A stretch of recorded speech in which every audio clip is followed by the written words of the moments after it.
Pawan Kalyan party జనసేనకు ఓట్లు లేవు కాబట్టి అన్ని పార్టీలతో పొత్తు పెట్టుకుంటారు అంటూ విమర్శలు గుప్పించారు పాల్. మరోవైపు వైఎస్ జగన్ చొక్కాలు మడత పెట్టాలని అంటున్నాడు.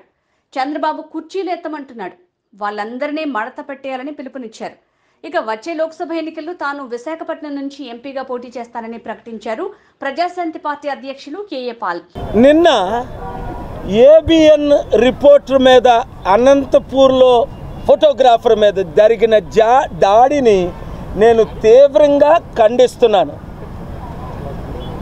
ఈ మధ్యలో గత నెల 2 నెలల తర్వాత నేను కొన్ని వీడియోలు చూస్తుంటే చంద్రబాబు నాయుడు గారు ఓపెన్గా జగన్మోహన్ రెడ్డి గారికి డిబేట్కి రమ్మని ఛాలెంజ్ చేస్తున్నారు. జగన్మోహన్ రెడ్డి గారు నేను సిద్ధం, ఎక్కడైనా డిబేట్ చేస్తానని ఛాలెంజ్ చేస్తున్నారు.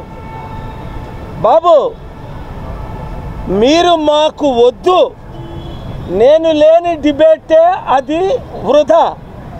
మీకు దమ్ముంటే ఇదే అంబేద్కర్ స్టాచ్యూ దగ్గర లోపట ఏర్పాటు చేద్దాం.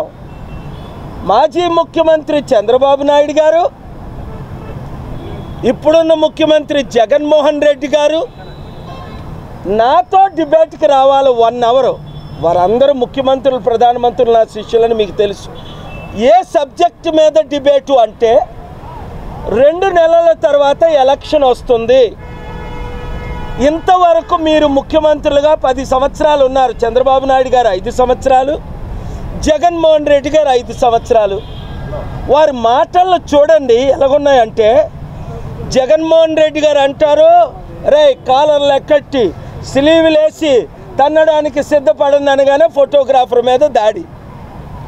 అంటే మీరు గూండాయిజంని, రౌడీయిజంని ప్రమోట్ చేస్తున్నారా? ఇలాంటి చిన్న పిల్లలకి ఏమర్థం అవుతుంది ఇలాంటిది? పోనీ చంద్రబాబు నాయుడు గారైనా ముసలాడైనా ఊరుకుంటున్నాడా? ఆయన మా జన సైనికులు, ఈయనకేం సైనికులు లేరు కదా.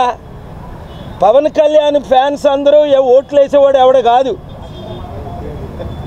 తుప్పుమని ఎక్కడో వెయ్యికొకడో ఎక్కడో అంటుంటాడు, జై జనసేన అంటుంటాడు.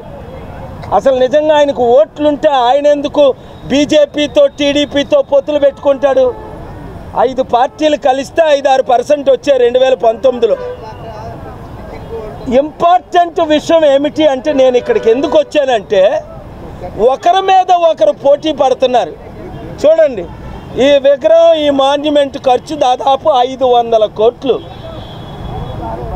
టీచర్లు, అంగన్వాడీలు ప్రాబ్లమ్స్ అన్నీ సాల్వ్ అయిపోను. అంబేద్కర్కి విగ్రహం అవసరమా?